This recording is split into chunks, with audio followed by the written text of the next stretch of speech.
Keuntungan dari setting yang kuat ya, kalau kita membuat suatu setting ataupun latar belakang novel yang kuat itu ada beberapa keuntungan ya teman. Yang kedua adalah meningkatkan imersi. Imersi itu artinya pembaca itu benar-benar merasa seperti berada di tempat yang diceritakan dalam novel tadi ya. Misalnya ya tadi ya cerita mengenai kisah cinta sepasang kekasih di berjalan-jalan di taman Menara Eiffel ya, walaupun mungkin pembaca belum pernah ke Menara Eiffel, tapi ketika dia membaca novel kita benar-benar bisa menggambarkan suasana taman di Menara Eiffel seperti apa ya.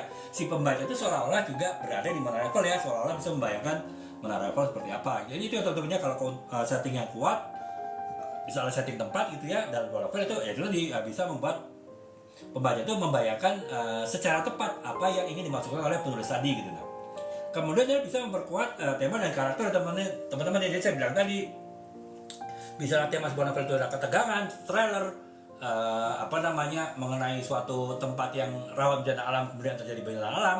Nah kalau kita bisa menggambarkan seberapa bahayanya, seberapa rawannya suatu tempat itu terjadi bencana alam, kemudian kita bisa menggambarkan latar belakang kenapa terjadi bencana alam dan bagaimana ketika terjadi bencana alam, itu tentu akan memperkuat tema ketegangan dari novel yang kita buat tadi ya teman-teman, dan juga memperkuat karakter atau pentokohan dari novel yang kita buat. Karena tadi karakternya adalah yang pemberani ya, tentu akan lebih terlihat nilai beraninya ketika kita bisa menggambarkan latar belakang tempat yang kuat ya, dari suatu tempat yang rawan bencana gitu. Itu yang kedua yang memperkuat tema dan karakter gitu. Kemudian ketiganya menambah kedalaman cerita ya teman-teman. Jadi ya otomatis ya kalau kita bisa membuat latar belakang tempat, situasi, waktu yang kuat dalam sebuah novel, tentu akan memperkuat kedalaman cerita ya, memperkuat novel itu sendiri. Itu sudah pasti ya teman-teman ya. Nah, kemudian yang keempat adalah meningkatkan visualisasi ya teman-teman ya. Tadi ya seolah-olah pembaca itu membaca novel kita tuh seperti melalang buana kemana-mana gitu. Ketika kita berbicara di taman